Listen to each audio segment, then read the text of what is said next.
Boa noite a todos. Planejamento reencarnatório é um tema bastante amplo no capítulo das reencarnações, conforme os estudos apresentados em O Livro dos Espíritos. Hoje aqui eu queria apenas estabelecer um foco do planejamento reencarnatório a respeito de um questionamento que é muito comum nos fazermos no ambiente espírita, sobre o que foi que a gente programou para esta reencarnação. Algumas pessoas falam assim em termos de missão. Qual é a missão que se tem a cumprir em cada encarnação? E é, na verdade, uma curiosidade natural. Todo mundo que toma conhecimento da importância da reencarnação no ciclo da evolução humana, há de cogitar, afinal de contas, o que foi programado para esta existência está sendo cumprido ou não. Esse assunto também ele passa a ser, digamos, profilático, uma vez que as notícias que chegam do mundo espiritual revelam que uma esmagadora maioria dos que retornam ao mundo espiritual ficam decepcionados com o desempenho que tiveram, porque não conseguiram colocar em ação o que foi planejado. Nós já colocamos várias vezes que as reencarnações, todas elas, são como ciclos escolares, séries, em que nós vamos, a cada novo ciclo, a cada nova série, agregando valores de aprendizado, não só aprendizado intelectual, mas principalmente o aprendizado moral. E quando se fala em moral, se fala em amor, que é a base da moral cristã, é a base do desenvolvimento humano em relação às virtudes que se possam conquistar, e todas elas só surgem a partir do desenvolvimento pleno deste sentimento. Então aí ficamos. Em linhas gerais, todos nós planejamos sairmos desta encarnação melhores na nossa capacidade de amar. E tudo é trabalhado cuidadosamente. Ninguém reencarna sem um planejamento. A reencarnação é uma matrícula muito séria dentro da escola terrena. Equipes especializadas se unem com a maior boa vontade e com grande competência para auxiliar nos processos de planejamento para cada reencarnação. O que realmente pode ser executado, o que está ao alcance, quais são as pendências, quais os ganhos que se possa ter, quais as matérias que devem ser priorizadas para cada existência. Tudo isso é feito com um cuidado muito grande. Então esse prelúdio para a reencarnação é algo muito respeitável. Ninguém reencarna ao acaso, ninguém reencarna de sopetão. Pois bem, nós temos ali um livro chamado Quem Perdoa Liberta, que foi ditado pelo Espírito Zé Mário, através do médium mineiro Vanderlei Oliveira, um senhor também muito respeitado na área mediúnica. E em dado momento, Zé Mário está narrando o que acontece no Nosocômio Esperança. É um hospital psiquiátrico especializado em receber pessoas que falharam em suas reencarnações, incluindo religiosos e médiuns espíritas. E dentro das informações obtidas ali, ele nos fala que no departamento do planejamento reencarnatório existe uma estatística verificando o seguinte: de cada 100 pessoas que reencarnam, 70 retornam cumprindo apenas 20% do que foi programado. 23 pessoas desse grupo de 100 conseguem realizar 50% do planejado. Já é alguma coisa. 5 pessoas deste mesmo grupo de 100 não realizam absolutamente nada. Voltam como pessoas extremamente fracassadas. Ainda se comprometem ainda mais. E 2 pessoas de cada 100 conseguem fechar 100% do que programaram. São chamados completistas. Aquelas pessoas que planejaram a reencarnação e realizaram tudo o que estava na programação. Veja que esse dado atualizado, ele é estarrecedor. Mas como não se educa para a irrealidade, nós temos que fazer esse trabalho, como eu disse, profilático, de nos apresentar uns aos outros para verificarmos sobre como estamos conduzindo a nossa reencarnação. É lógico que muitas pessoas poderiam ponderar assim: ah, mas se a gente tem um esquecimento do passado, eu não sei exatamente o que foi que eu programei, como é que eu poderei me responsabilizar de alguma coisa que eu tenha deixado de fazer? Aí eu tenho que usar aquela expressão da gíria: ô inocente. Por acaso nós somos assim tão inconscientes e não sabemos o que é que nós temos que fazer? Onde quer que nós estejamos, a nossa tarefa é sempre a mesma.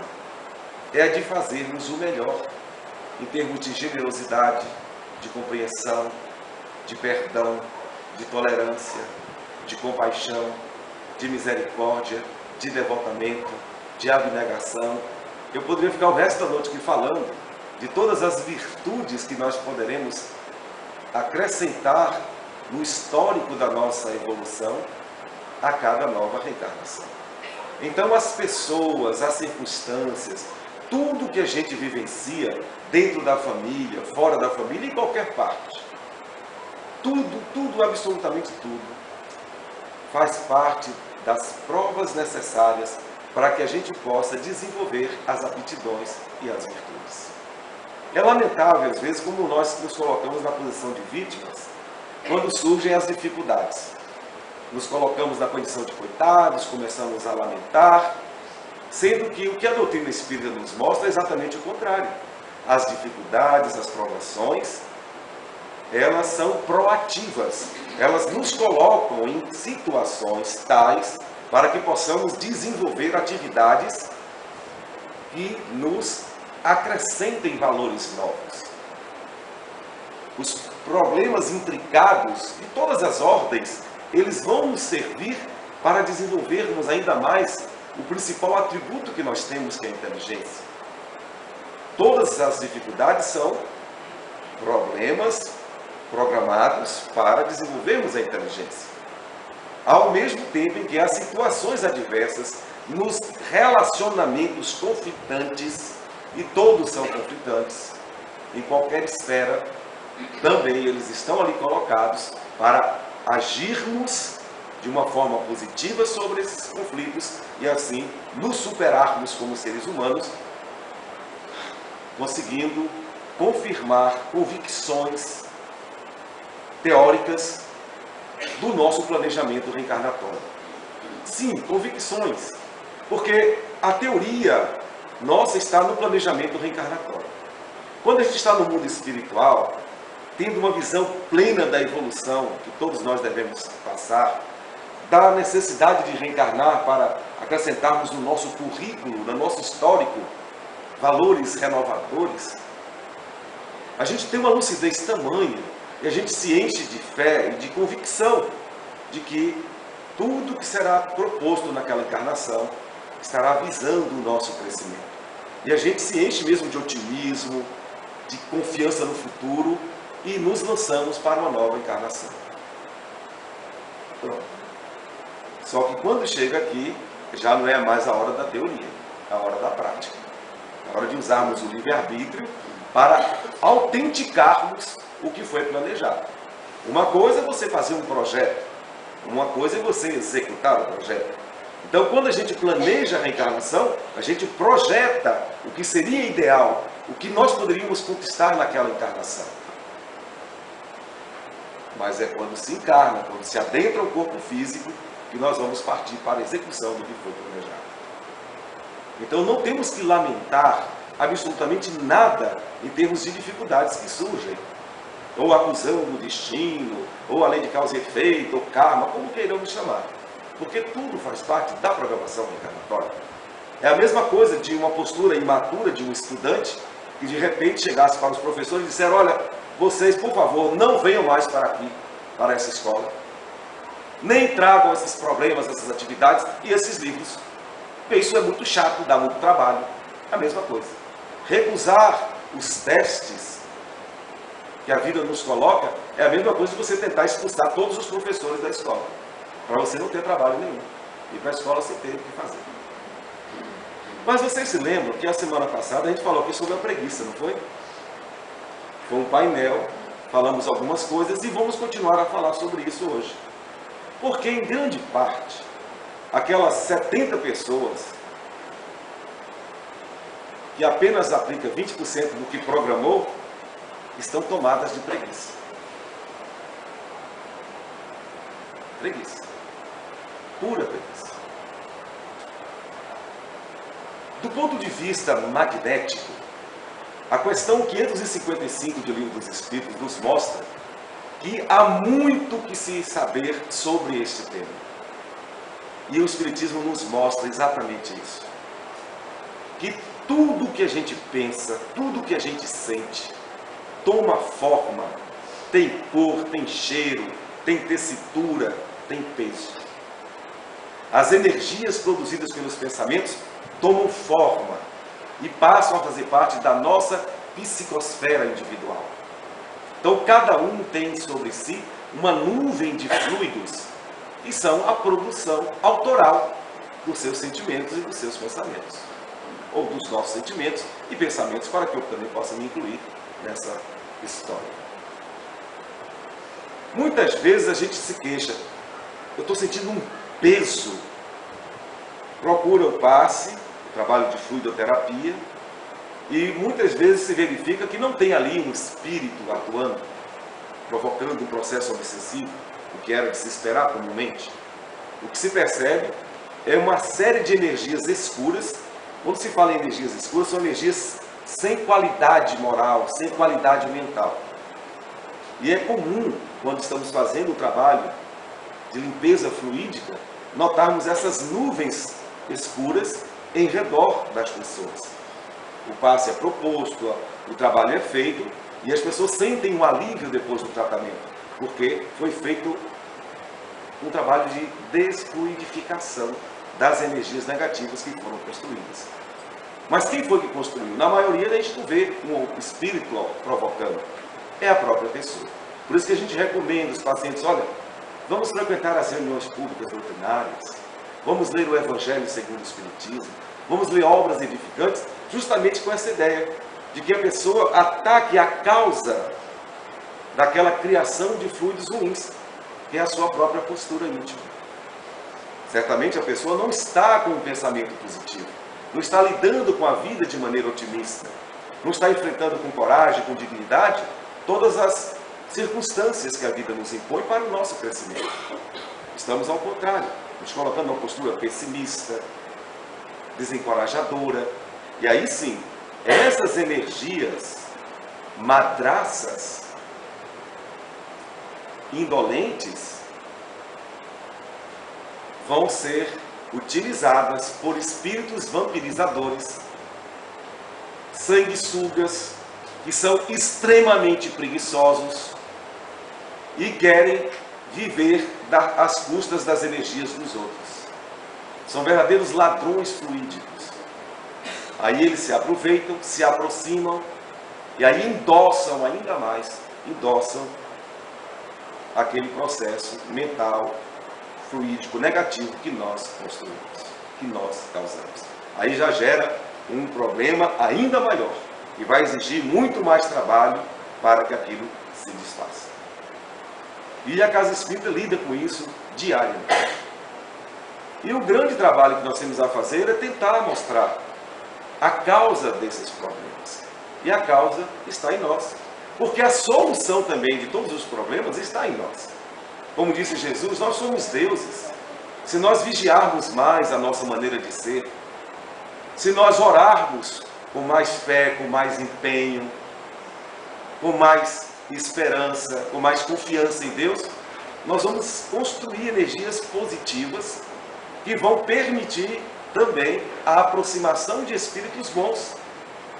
pela semelhança dos fluidos que vão endossar de maneira que nos sintamos extremamente saudáveis para enfrentarmos com coragem, com força, determinação, todas as provas, parando de reclamar da vida e adotando uma postura positiva diante de tudo que chega até nós, considerando que tudo que vem faz parte do processo do planejamento reencarnatório.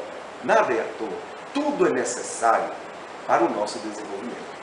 Então, o Espiritismo nos dá esta visão ampla para lidarmos melhor com as coisas e assim aproveitarmos melhor o planejamento reencarnatório. Ninguém planeja matar alguém.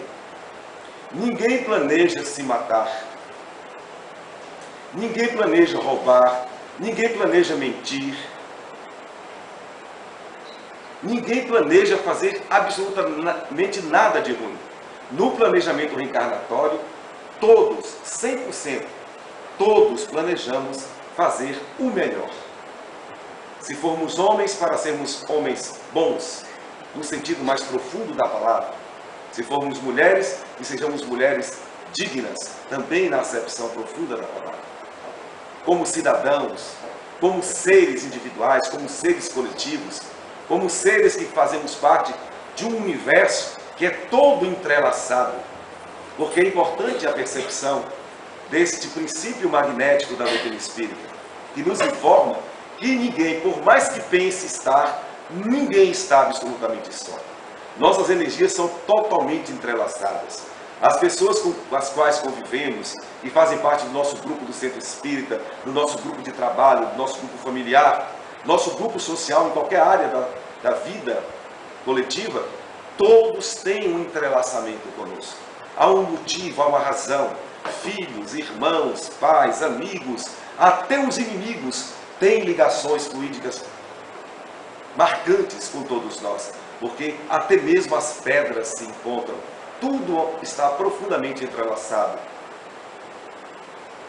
no universo. É nesse sentido que nós somos uma unidade. Então, tudo que eu faço de bom vai repercutir e todos vão se beneficiar. Tudo que eu faço de ruim também vai repercutir e todos vão se sentir mal. Apesar da evolução ser individual e não existir nenhum ser igual ao outro, mas o processo de influenciação é inteiramente coletivo.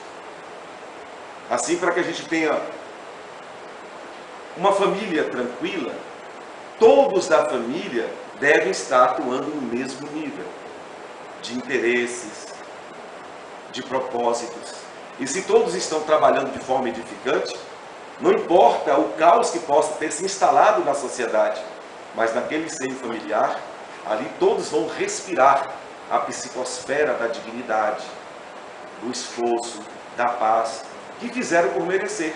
Na verdade, que construíram com seus próprios esforços. Já que Deus não fica por aí castigando pessoas ou premiando outras. Na escola divina não existe castigo, nem existe premiações.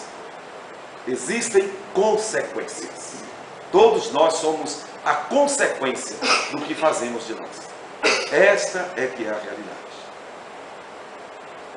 E dentro desse projeto reencarnatório, os espíritos protetores têm um trabalho enorme e a gente não faz ideia do quanto nós somos crianças rebeldes, dificultando o trabalho daqueles que se dispuseram a nos prestar a proteção espiritual na condição de guias espirituais. Todos nós os temos. Nós percebemos nos nossos trabalhos a ação dos protetores e às vezes ficamos até envergonhados do como nós não correspondemos a tanta dedicação. É a nossa cegueira que não nos deixa enxergar a grandeza da proteção divina em nossas vidas.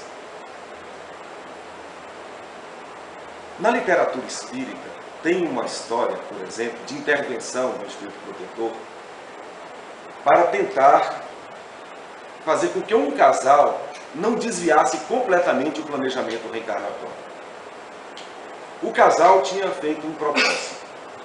Eles iriam se encontrar ainda muito jovens, pela vinculação de amor, iriam se envolver num enlace matrimonial, iriam constituir família, iriam trabalhar juntos, iriam conquistar os bens materiais necessários para uma vida também nobre e digna, sem maiores necessidades econômico-financeiras, e também teriam um espaço para desenvolver um trabalho espiritual.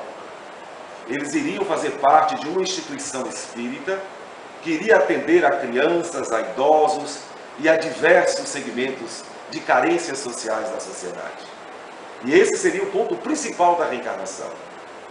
O restante era o suporte, era a base, era a misericórdia, para que a finalidade maior fosse cumprida com aquela atividade espiritualizadora.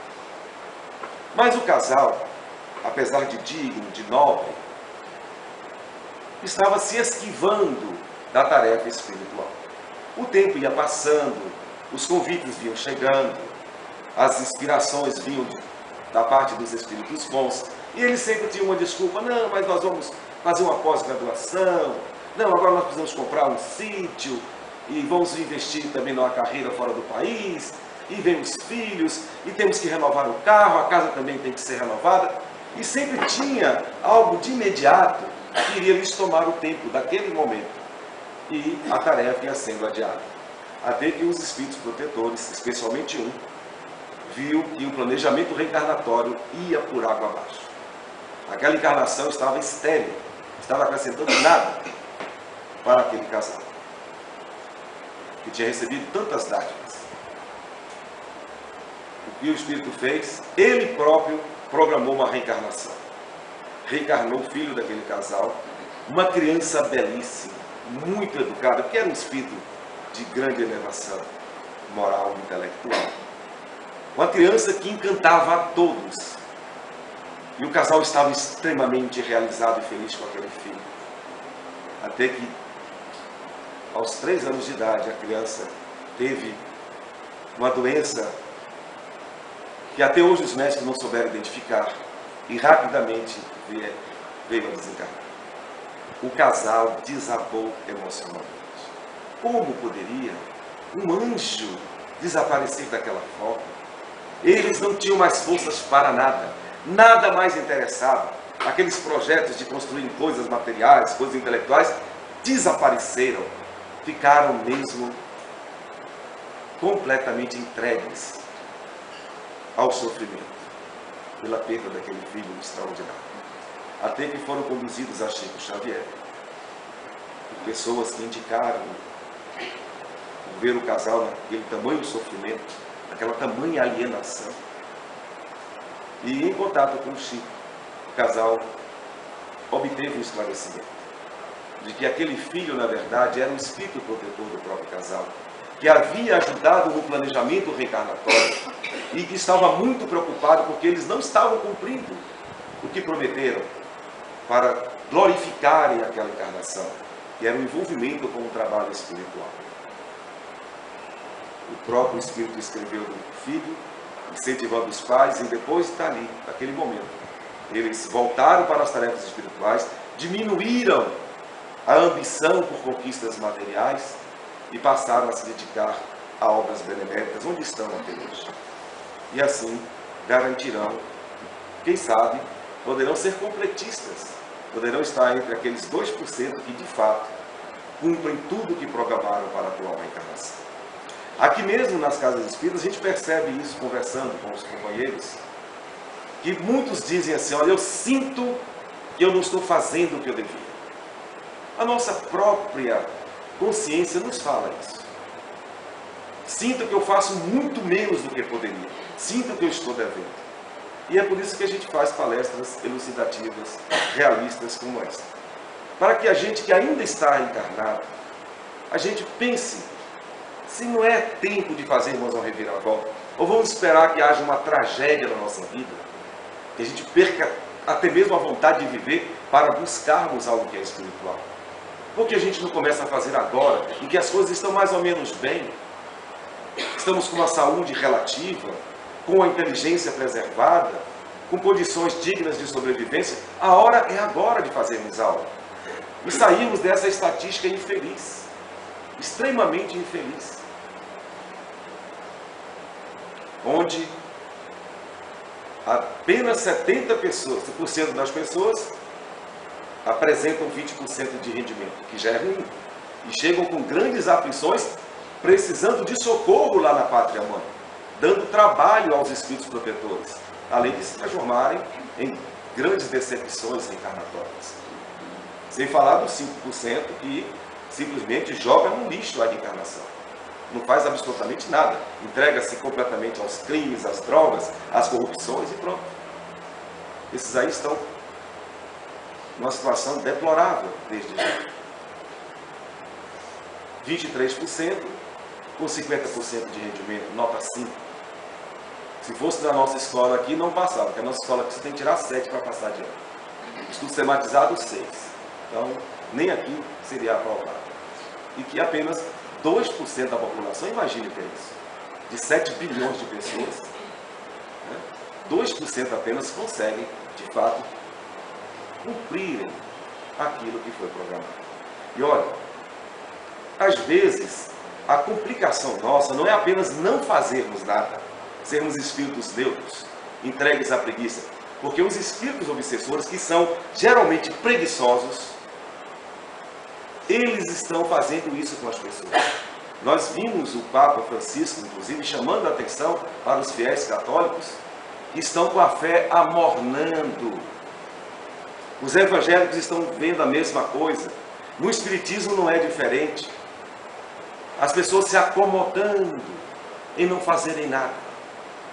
Tipo assim, eu não faço o bem, mas eu também não faço o mal, eu sou neutro, tá bom. Não está bom, não. A neutralidade é a preguiça em pessoa. E os espíritos obsessores hoje não atacam os espíritas, os médiuns frontalmente, porque sabe que nós somos espertinhos. Nós temos mais de 150 anos de experiência mediúnica. Hoje a gente detecta o obsessor, se não piscar de olhos, eles não vão se arriscar a entrar no nosso campo magnético. Ao contrário, eles ficam lá bem longe à distância, dizendo: vai não, pô, pra quê? Doa não. Ah, amanhã, depois. Hoje mesmo eu estava na fila do banco, tinha uma pessoa que esteve aqui há muitos anos, assim, quando me viu, aí acho que lembra, né? Valfrido, eu tenho que ir lá. Eu falei: o quê? Eu tomei um susto. Eu falei: aonde? Lá no centro. Eu falei: o que foi? Ele falou: olha, não sei o que é, rapaz. Toda quarta-feira eu programo, mas na hora que eu estou saindo, dá uma coisa assim, eu não vou. Eu só fiz dar uma risadinha, né? Eu falei: um dia você vai. E lembrei de contar isso aqui hoje, que eu estava com essa palestra preparada para hoje, e justamente aconteceu esse amigo nosso, que já esteve realmente aqui, atuante há muito tempo, nunca mais vi. Estava lá na fila do banco para resolver aqueles problemas burocráticos normais. E assim nós vamos percebendo que a maioria vai se esfriando.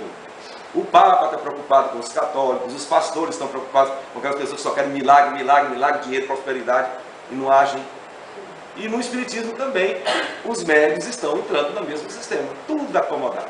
Eu até brinquei aqui que esse tema, preguiça, desse ano passado, os dirigentes pediram para eu falar, porque notaram que os médiuns aqui estão com preguiça até de vir para a doutrinária. Eu falei: mas não adianta. E eu falei: não adianta mesmo, pode contar. E os médiuns que frequentam essa casa, que estão aqui, não passa de meia dúzia. Eu falei: não vai adiantar nada, Terezinha, porque eles não vão estar lá para ouvir. Tomados de preguiça, não vou mais, já ouvi demais, aquelas conversas chatas, aquela mesmice, não vai mais. E aí pronto, acomoda, fica lá em casa assistindo o imperador lá, sei lá que, fica muito bem. Né? Mas essa é uma palestra, como eu disse, preventiva. Inclusive, outra coisa que eu tenho que falar sobre prevenção. A medicina hoje é preventiva, está nos ajudando, avançou tanto, que está nos dando de presente posturas, lições, atitudes que possamos tomar para não ficarmos doentes. E a gente entra por um ouvido e sai por outro. Para a gente, quer saber negócio preventivo? A gente prefere ficar doente para procurar um cirurgião de última hora, uma UTI que não acha.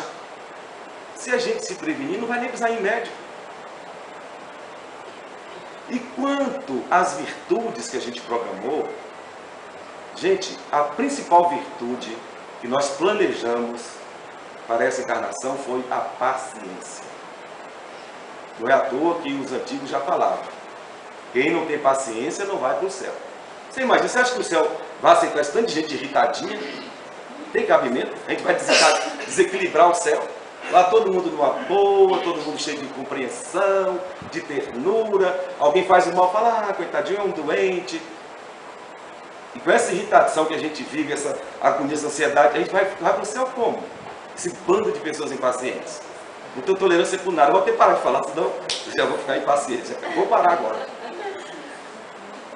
Doutora Elizabeth Kübler-Ross, há alguns anos, ela é uma psicóloga, tanatóloga americana, ela fez um trabalho especialmente com aqueles pacientes que entraram em coma, em QVP, né?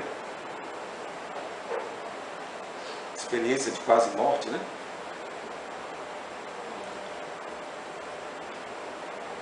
Ela percebeu em 700 e poucos pacientes que vieram, que voltaram à vida e começaram a ter uma atividade normal, ela fez entrevistas com eles para querer saber o seguinte, o que eles captaram enquanto estavam em coma. E ela disse que 73% disse com toda certeza que estiveram em lugares diferentes, com pessoas diferentes, lugares iluminados, e conversaram com pessoas, e que nas conversas, o que as pessoas iluminadas pediam é que elas voltassem mais pacientes. Então, doutora Elizabeth Kübler-Ross concluiu que o que a gente mais planeja na reencarnação é desenvolver a paciência. Eu acho que essa foi uma das pesquisas mais perfeitas que já foi feita nessa área. Como nós somos impacientes. Meu Deus do céu. Então, se nós conseguirmos ser mais pacientes uns com os outros, e Deus nos coloca pessoas complicadinhas às nossas voltas, exatamente para desenvolver a paciência. Então, vamos aproveitar o marido chato, a mulher chata, o presidente que não serve, todo mundo que não presta. E vamos ter paciência com todos eles. Todo mundo. Vamos tolerar todo mundo, e aí pronto. Nós poderemos galgar um dia a escala evolutiva e poderemos finalmente entrar no céu. Muito obrigado a todos pela respeitosa atenção.